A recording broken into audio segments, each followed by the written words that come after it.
Queridos amigos, sejam bem-vindos ao canal Videira Espírita. Meu nome é Cristina Brito e este é o programa Projeto 15 Minutos, o Evangelho segundo o Espiritismo. Aqui diariamente estudamos a terceira obra básica da doutrina espírita, codificada por Allan Kardec, o Evangelho segundo o Espiritismo. Estamos atualmente no capítulo 16. Não se pode servir a Deus e a Mamon. Mamon aqui representa o dinheiro. O dinheiro, ele é um recurso neutro, como qualquer outro recurso que Deus nos oferece. Mas é um recurso que pode atrapalhar o nosso senso de realidade espiritual. Ficamos muitas vezes deslumbrados com as coisas que nos oferecem a porta larga. Muito dinheiro, muita beleza, muita inteligência, muito poder. Tudo isto pode tirar o nosso discernimento espiritual, porque ainda estamos nesse estado de imaturidade espiritual e ainda as questões que nos chegam pelos sentidos físicos nos tocam muito de forma impactante, vamos dizer assim, se não estivermos muito preparados ou minimamente preparados, podemos cair. Moralmente falando, claro, não é? Hoje nós vamos ver o item 3 do capítulo 16, quando Kardec nos propõe o subtítulo de guardar-se da avareza. Avareza é amontoar bens materiais e guardá-los só para si. A gente fica, mas é tranquilo, né? Estamos com os cofres cheios, mas a história que Jesus vai trazer vai dizer tudo. Kardec atira do Evangelho narrado por Lucas, no capítulo 12, versículos de 13 a 21. É o nosso item 3. Então, um homem lhe disse do meio da multidão. Jesus, cercado por uma multidão, e lá do meio da multidão, um homem lhe pergunta: Mestre, trouxemos até esse pedaço ontem, mas decidimos deixar para hoje, não é? Mestre, dizei a meu irmão que divida comigo a herança que nos coube. Mas Jesus lhe disse: ó homem, quem me estabeleceu para vos julgar ou para fazer vossas partilhas? As coisas do mundo material não dizem respeito a Jesus. Jesus veio falar da libertação espiritual. Conhecereis a verdade vos libertará. Mas é uma liberdade espiritual, não é? A liberdade que vamos e estamos trabalhando para conseguir das sombras, da inferioridade, da materialidade, do sensório material, não é? Do imediatismo material. Então, Jesus fala: ó homem, quem me estabeleceu para vos julgar ou para fazer vossas partilhas, já que ele está ali amando de Deus, não é? O Cristo quer dizer o ungido, o escolhido, o enviado de Deus. Mas Jesus foi enviado por Deus para trazer o Evangelho e não para discutir questões de herança. E continua a narração de Lucas. Depois lhe disse Jesus a esse que lhe perguntou: tende cuidado em vos guardar de toda a avareza, porque em qualquer abundância que o homem esteja, e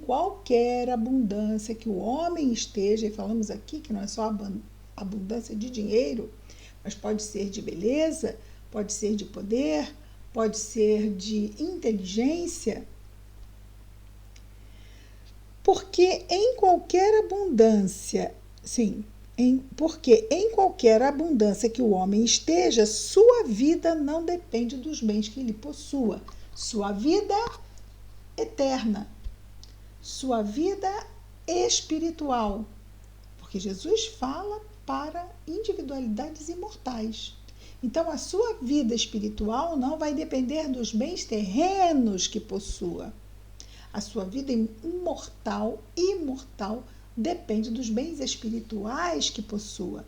Mas aqui, na abundância que tiver em termos de materialidade, a materialidade tudo passa, e quem nos dispensa os bens é Deus, e Deus põe e Deus dispõe, não é? Para que aprendamos que aqui nada é nosso, somos apenas usufrutuários. Deus nos empresta. Tende cuidado em vos guardar de toda avareza, porque em qualquer abundância que o homem esteja, sua vida não depende dos bens que ele possua. E lhe disse em seguida esta parábola. Havia um homem rico, cujas terras tinham produzido extraordinariamente. E ele mantinha em si mesmo esses mandamentos, ou melhor, esses pensamentos. Que farei? Porque não tenho lugar onde eu possa guardar tudo o que colhi. Eis, disse ele, o que farei. Derrubarei meus celeiros e os construirei maiores, e aí colocarei toda a minha colheita e todos os meus bens. Pronto, resolveu o problema. E direi à minha alma, ou seja, dirá para si mesmo: minha alma, tu tens muitos bens reservados para vários anos. Repousa, come, bebe, ostenta. Olha só o que Jesus diz. Ostenta. Ou seja, pode mostrar mesmo para os outros que você tem, e tem para muitos anos, sim. Come, bebe, repousa, ostenta. Mas Deus, ao mesmo tempo, disse a esse homem: insensato que és, vai ser retomada a tua alma esta noite mesmo. E para quem será o que amontoaste? Grande lição. E Jesus conclui dizendo: é isso que acontece àquele que amontoa tesouros para si mesmo, materialmente falando, e que não é rico diante de Deus. Apenas somos ricos diante de Deus em virtudes. Isso é a única coisa que nos torna ricos diante de Deus. E é interessante porque nesse capítulo Kardec nos traz nos subitens extratos do Novo Testamento, como trouxe no item 1, no item 2 e agora no item 3, e não os comenta. Agora nós passamos para o item 4. Mas por que não? Porque está muito claro. No seu didatismo, Jesus vem explicando o que ele ensina. Vejamos o item 4, que fala da passagem de Jesus na casa de Zaqueu. Vocês conhecem? Não conhecem? Vão conhecer agora. Antes vamos fazer um parênteses. Ontem nós trouxemos aqui aquela passagem que Jesus nos diz que é mais fácil um camelo passar pelo buraco de uma agulha do que um rico entrar no reino dos céus. E nós falamos sobre a questão do termo agulha.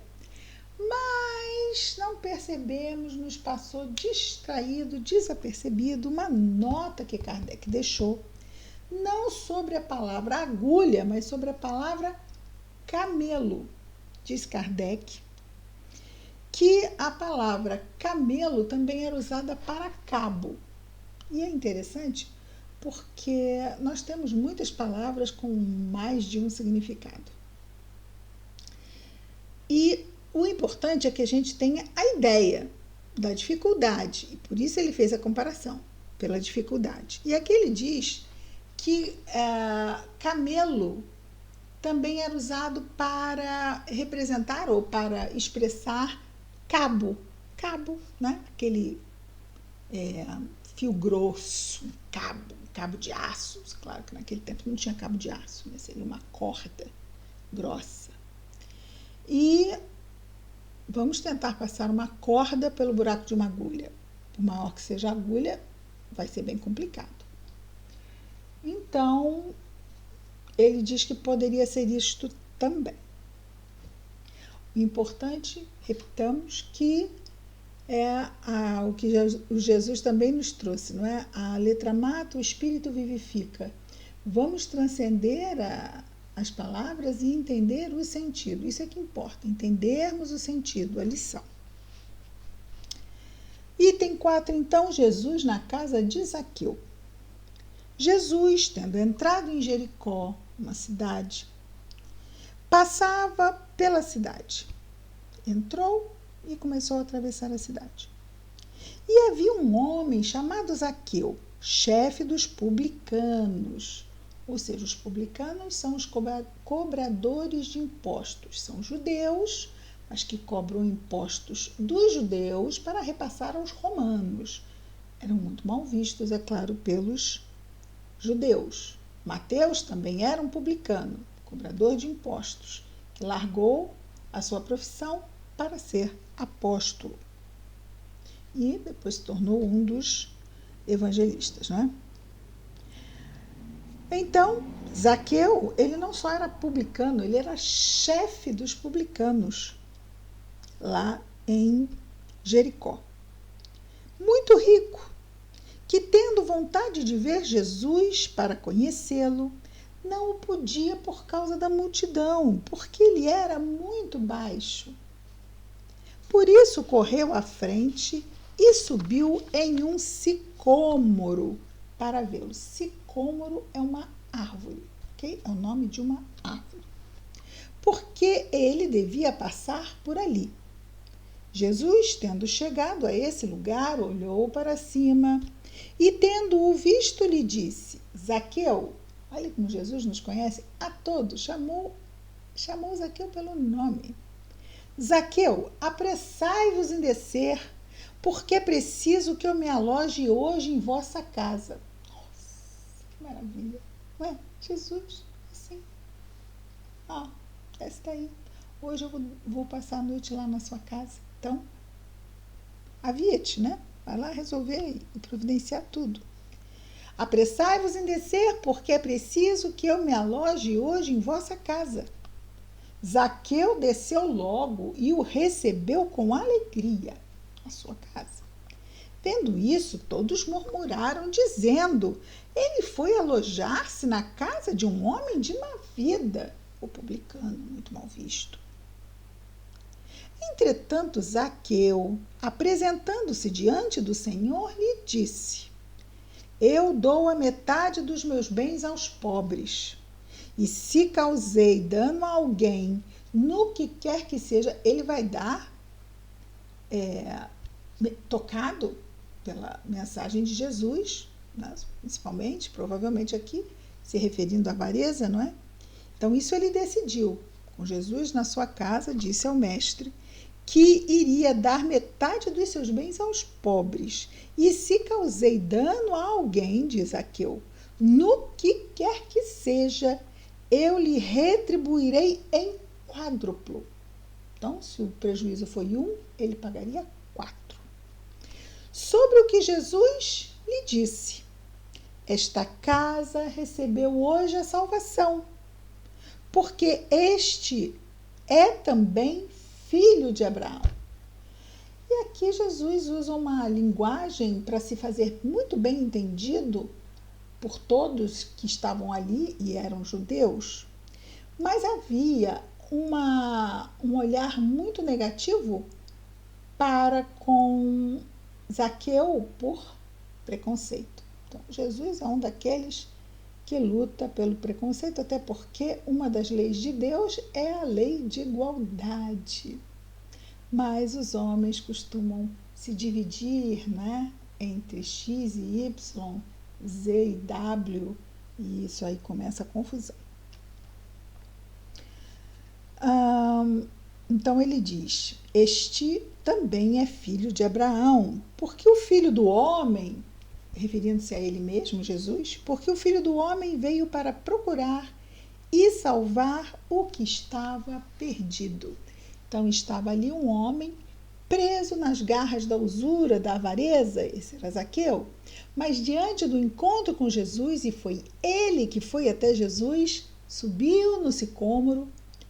Jesus já sabia que lá estava aquele que estava afastado de Deus.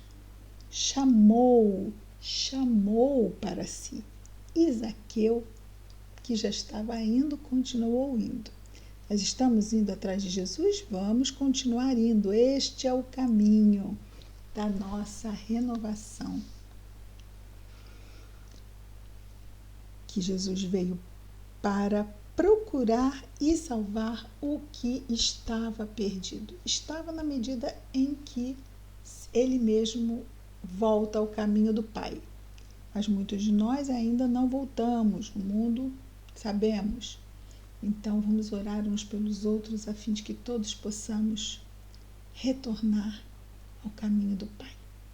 Amanhã estaremos de volta com mais um programa Projeto 15 Minutos, o Evangelho segundo o Espiritismo.